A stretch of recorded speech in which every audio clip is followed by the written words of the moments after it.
Assalamualaikum warahmatullahi wabarakatuh.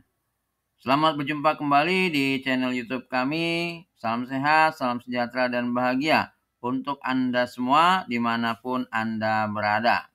Kali ini kami akan menyampaikan tema rumus dahsyat dari Allah Subhanahu wa Ta'ala sebagai solusi mengatasi berbagai permasalahan masyarakat dan juga negara.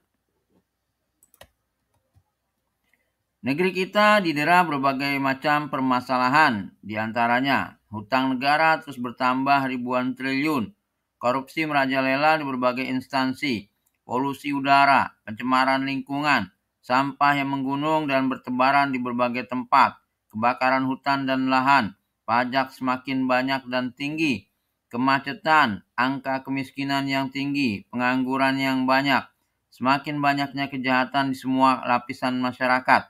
Narkoba tidak ada habisnya, perjudian juga marak, kenaikan harga, kekeringan, banjir, gempa, longsor, dan berbagai macam lainnya. Negeri yang melimpah ruah sumber daya alamnya di daratan dan di lautan serta sangat subur tanahnya, tetapi tidak menjadikan penduduknya makmur dan sejahtera. Justru banyak yang di bawah garis kemiskinan, sangat memprihatinkan. Ada apakah gerangan yang terjadi? Tentu ini menjadi hal aneh, patut dipertanyakan, perlu koreksi dan introspeksi dari kita semua. Selain itu, banyak perbuatan negatif dan tindak kejahatan yang terjadi di negeri kita yang membuat kita miris dan sangat prihatin. Di antaranya sombong, iri dengki, serakah, pelit, kikir, marah-marah, prasangka buruk, menggunjing, gosip, fitnah, menipu, mencuri, mencopet, mencaci maki, menghina, merendahkan orang lain, membuka aib orang lain, berhutang pinjaman online, hutang riba, berjudi, adu domba, stres, depresi, galau, was-was, berkata kasar, memakai narkoba, begal, jambret, menganiaya orang lain, menzolimi orang lain, membunuh, pelecehan dan pemerkosaan, menyiksa binatang, membuli, memanggil dengan panggilan buruk, membuat atau menyebar berita bohong atau hoax, mempromosikan judi, berbuat keonaran, premanisme, kekerasan dalam rumah tangga, tawuran, menyiram dengan air keras, mengendarai kendaraan ugal-ugalan, kebut-kebutan, meminjam barang tanpa izin, pergaulan bebas, hubungan badan di luar nikah, pacaran, selingkuh, mabuk-mabukan, tidak mempedulikan keselamatan kerja, meminta dengan kasar atau memaksa, kufur atau mengingkari nikmat Allah, menebar benda berbahaya di jalan, membuang sampah sembarangan, menyetel musik dengan keras hingga mengganggu tetangga, meninggalkan sholat bagi yang muslim, menolak takdir, modifikasi knalpot hingga suara bising, korupsi, berebut harta warisan, bertengkar dengan teman, keluarga, tetangga, mendidik anak dengan penuh emosi, durhaka kepada orang tua, berkeluh kesah, merintangi jalan umum, parkir sembarangan, menerobos lampu merah, menggunakan jalur yang bukan haknya, memamerkan aurat, aborsi, menggugurkan kandungan, hingga bunuh diri. Serta hal negatif dan kejahatan lain yang mungkin belum kami sebutkan di sini. Dengan realita ini, benar-benar negeri kita Indonesia dalam kondisi darurat di berbagai hal. Darurat kejahatan, darurat pembunuhan, darurat perbuatan negatif, darurat permasalahan, darurat sampah, darurat polusi udara, darurat korupsi, darurat judi online, darurat narkoba, dan juga darurat hal yang lainnya. Kita semua rasakan dampaknya. Akibat dari perbuatan negatif, kejahatan, dan kerusakan di bumi tersebut, kita semua yang merasakan dampak tidak enaknya. Bukan hanya para pelakunya saja. Dampaknya adalah kita rasakan kenaikan harga, kenaikan pajak, kena tilang uji emisi, kena penyakit akibat polusi udara, menjadi korban kejahatan, korban kebakaran dan bencana, sulitnya pekerjaan, kemiskinan, dan lain-lain. Hidup menjadi tidak aman, tidak nyaman, dan merasakan berbagai macam kesulitan.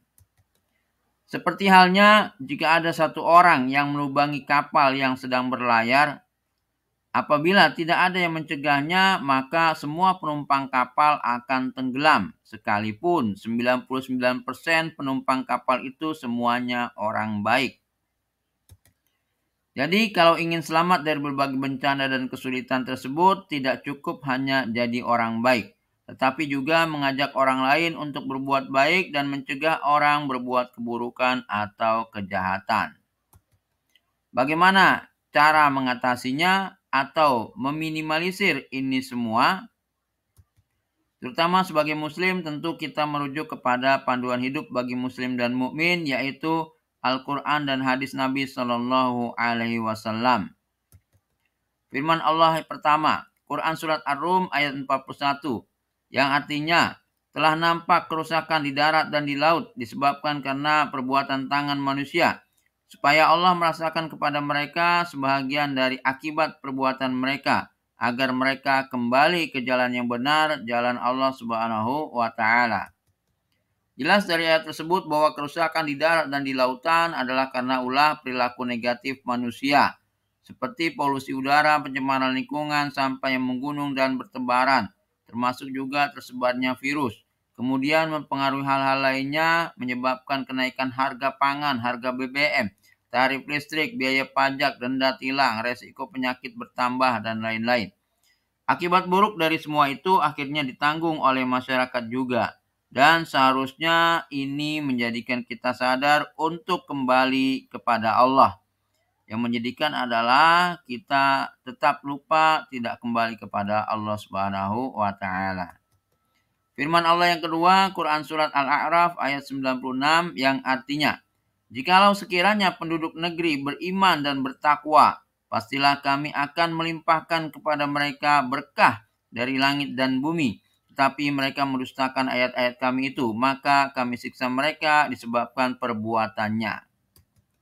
Maksudnya, kalau saja mereka beriman dalam hati mereka dengan iman yang benar dan dibuktikan dengan amal soleh, serta merealisasikan ketakwaan kepada Allah lahir dan batin dengan meninggalkan semua larangannya, maka niscaya Allah akan membukakan bagi mereka pintu-pintu keberkahan di langit dan bumi dengan menurunkan hujan yang bermanfaat dan menumbuhkan tanaman-tanaman untuk kehidupan mereka dan hewan-hewan ternak mereka. Mereka hidup dalam kebahagiaan dan rezeki yang berlimpah tanpa ada kepayahan, keletihan maupun penderitaan. Akan tetapi mereka tidak beriman dan bertakwa, maka Allah menyiksa mereka karena perbuatan maksiat yang mereka lakukan. Kitab Taisirul Karimir Rahman halaman 298. Firman Allah yang ketiga artinya, adapun orang-orang yang kafir, sebagian mereka menjadi pelindung bagi sebagian yang lain. Jika kamu, hai para muslimin, tidak melaksanakan apa yang telah diperintahkan Allah itu, niscaya akan terjadi kekacauan di muka bumi dan kerusakan yang besar. Quran Surat Al-Anfal ayat 73. Makna dari ayat tersebut adalah, jika kita tidak mentaati perintah Allah dan menjauhi apa yang dilarangnya, maka terjadi kekacauan dan berbagai kerusakan di muka bumi hingga kerusakan yang besar. Maka untuk menghilangkan atau mengurangi kerusakan tersebut adalah dengan kembali mentaati Allah Azza wa Jalla. Jika kita mentaati Allah, maka Allah yang akan menolong kita untuk menghilangkan berbagai musibah, bencana, dan kerusakan tersebut. Sabda Nabi Shallallahu Alaihi Wasallam dari Abu Musa, Rasulullah SAW bersabda, sesungguhnya di akhir zaman akan datang kepada manusia suatu generasi yang buruk. Mereka berbicara dengan kata-kata yang baik, tetapi perbuatan mereka sangat buruk. Mereka membaca Al-Quran, tetapi tidak pernah sampai ke tenggorokan mereka.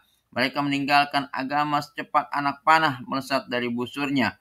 Kamu tidak akan menemui seorang pun dari mereka kecuali dia memecahkan imanmu dan mengambil imannya. Hadis riwayat Bukhari. Dengan hadis tersebut sebagai peringatan keras dari manusia yang mulia Nabi Muhammad SAW, beliau mengingatkan kepada kita agar tidak meninggalkan ajaran Al-Quran, yaitu senantiasa mengamalkannya. Dengan mengamalkan ajaran Al-Quran itu terdapat perbaikan akhlak dan perilaku manusia menjadi lebih baik, lebih positif, sehingga tidak membuat kerusakan di muka bumi.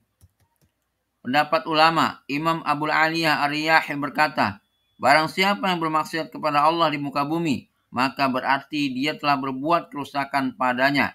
Karena perbaikan di bumi, di muka bumi dan di langit hanyalah dicapai dengan ketaatan kepada Allah Azza wa Jalla. Imam Asy-Syaukani ketika menafsirkan ayat surat Ar-Rum ayat 41 berkata, dalam ayat tersebut Allah menjelaskan bahwa perbuatan syirik dan maksiat adalah sebab timbulnya berbagai kerusakan di alam semesta. Pendapat sahabat Nabi Shallallahu Alaihi Wasallam Umar bin Khattab radhiyallahu an pernah mengucapkan dalam doanya, ya Allah, sesungguhnya tidak akan terjadi suatu malapetaka kecuali dengan sebab perbuatan dosa, dan tidak akan hilang malapetaka tersebut kecuali dengan taubat yang sungguh-sungguh. Maka kembali kepada petunjuk Allah Ta'ala dan Rasulnya Shallallahu Alaihi Wasallam dengan mempelajari, memahami, dan mengamalkannya adalah solusi untuk menghilangkan kerusakan di muka bumi dalam segala bentuknya. Bahkan menggantikan kerusakan tersebut dengan kebaikan, kemaslahatan, dan kesejahteraan. Karena memang agama Islam disyariatkan oleh Allah Azza wa Jalla yang maha sempurna ilmu dan hikmahnya untuk kebaikan dan kemaslahatan hidup manusia. Beberapa kesimpulan. Pertama, semua kerusakan di bumi dan kejahatan itu akibat perilaku negatif atau maksiat dari manusia. Kedua, maka untuk memperbaiki semua permasalahan tersebut adalah dengan memperbaiki perilaku manusianya, yakni bertaubat dan kembali mentaati Allah Azza wa Jalla. Yang ketiga, untuk merubah perilaku tersebut menjadi lebih baik dibutuhkan edukasi serta pembinaan mental dan karakter yang sesuai petunjuk dari Allah Subhanahu wa Ta'ala, bukan ajaran yang tidak sesuai petunjuk Allah Subhanahu wa Ta'ala.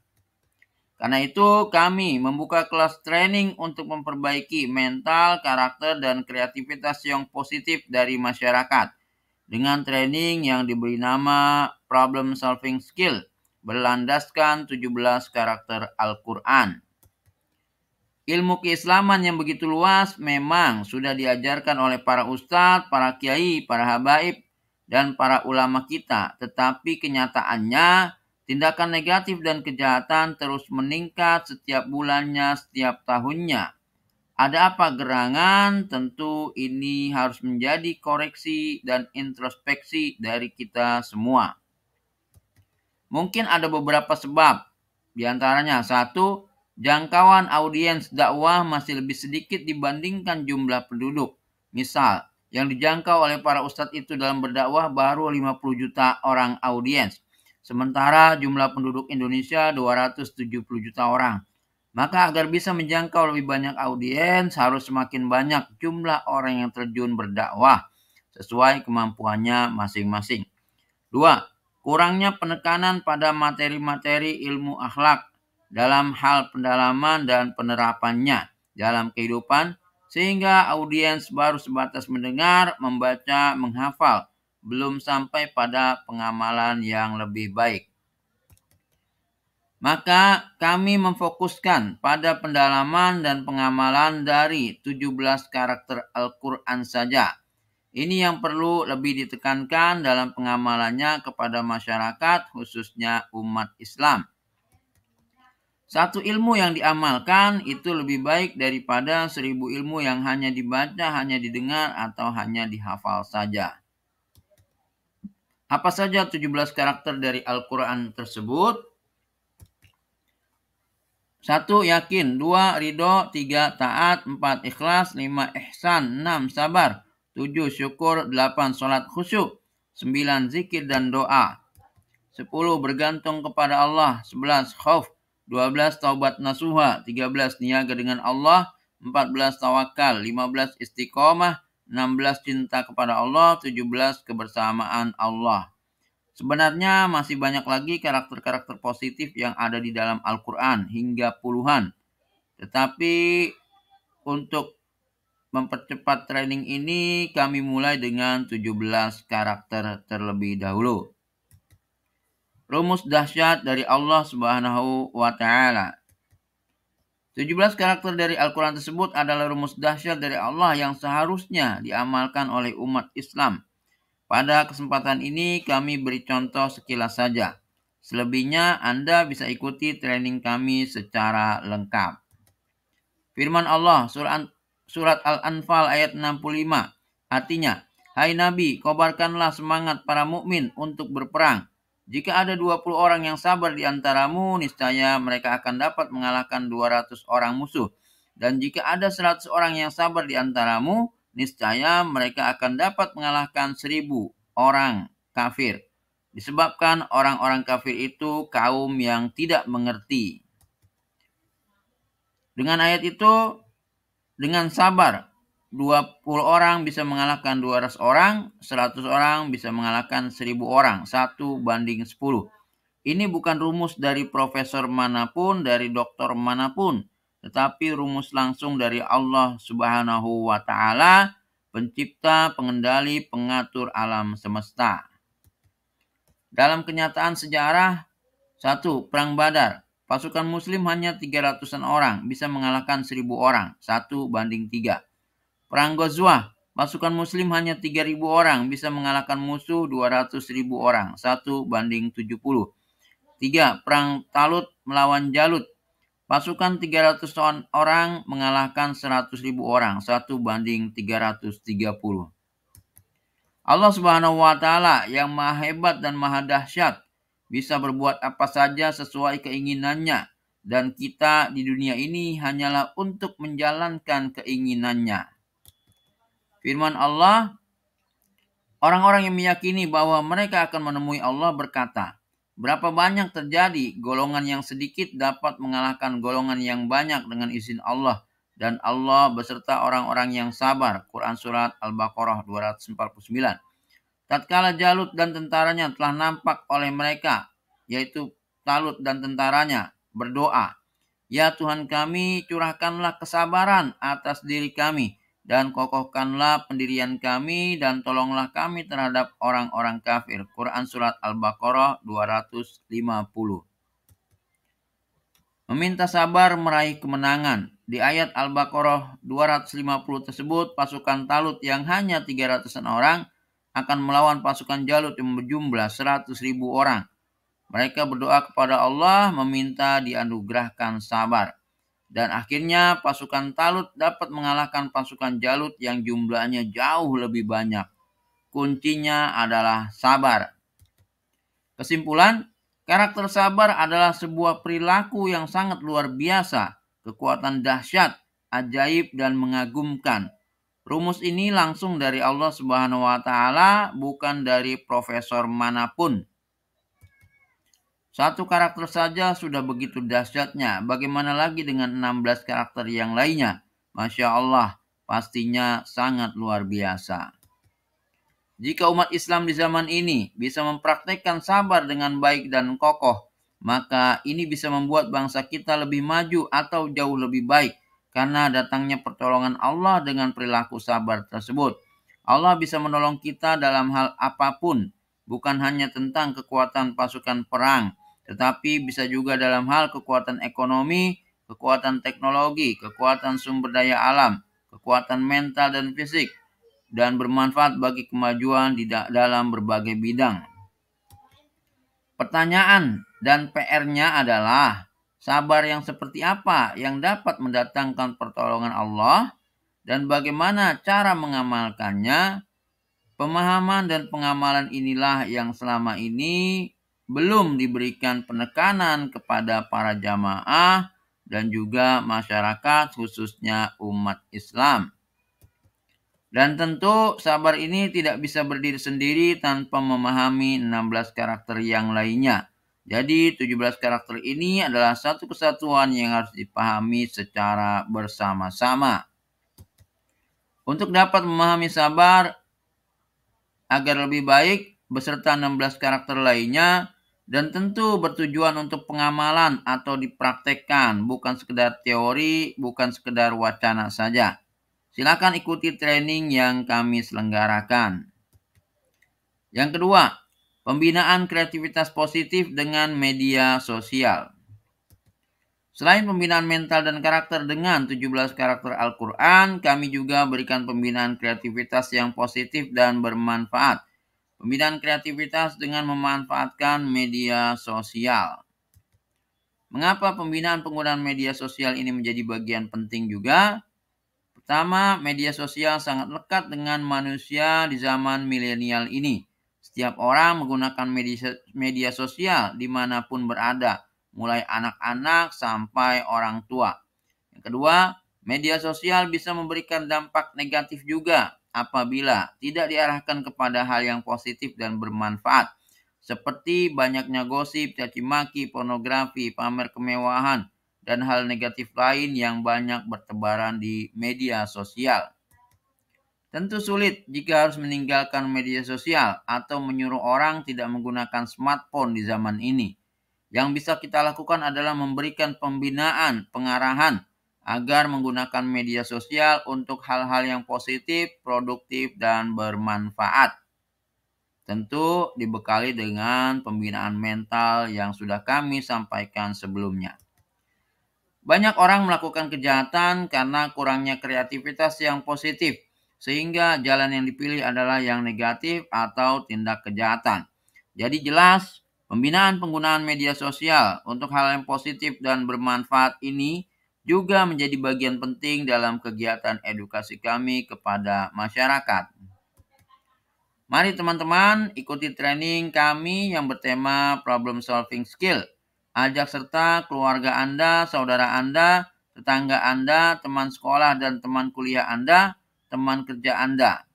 Para pimpinan lembaga, institusi, ormas, DKM masjid, majelis taklim, public figure, silakan berpartisipasi dalam penyelenggaraan kegiatan ini sebagai bagian tanggung jawab Anda kepada masyarakat yang Anda pimpin dan juga kepada Allah Subhanahu wa Ta'ala bahwa Anda telah menyampaikan pesan-pesan dari Allah Subhanahu wa Ta'ala. Untuk penyelenggaraan training, silakan hubungi nomor kontak kami yang tercantum di deskripsi video ini. Scroll ke bawah ke bagian deskripsi. Silakan subscribe channel YouTube ini, klik tombol subscribe, nyalakan lonceng dan pilih lonceng hitam agar Anda mendapatkan informasi terbaru dari channel kami. Demikian kurang lebihnya kami mohon maaf. Assalamualaikum warahmatullahi wabarakatuh.